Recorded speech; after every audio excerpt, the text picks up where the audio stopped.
GETTY EUThe leader HC Strache could make things difficult for the EUThe EU will be quaking in its boots after new Austrian Chancellor Sebastian Kurz announced a new coalition deal to journalists this evening. His eurosceptic coalition partners, the farright FPÖ, despise the bloc and have demanded changes to the way it has forced nations to integrate. And unfortunately for the likes of JeanClaude Juncker, its former presidential candidate Norbert Hofer will be the new foreign minister.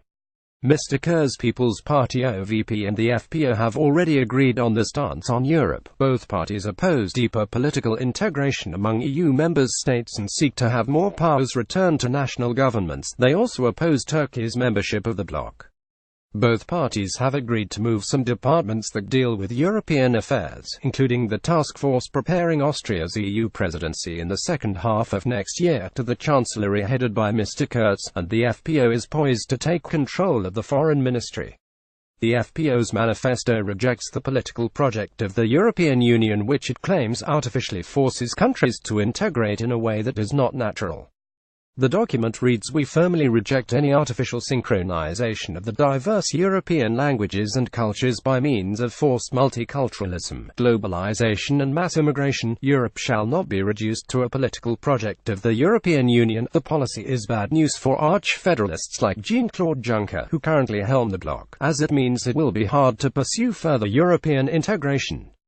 The party also rejects EU law overriding the laws of a member state, and says there should be a binding referendum on any treaty changes.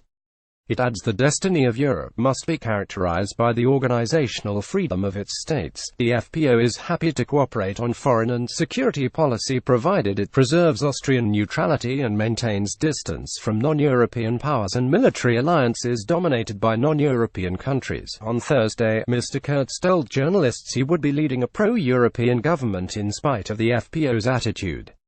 He said it was important to the president, and to me, that the new government have a pro-European orientation.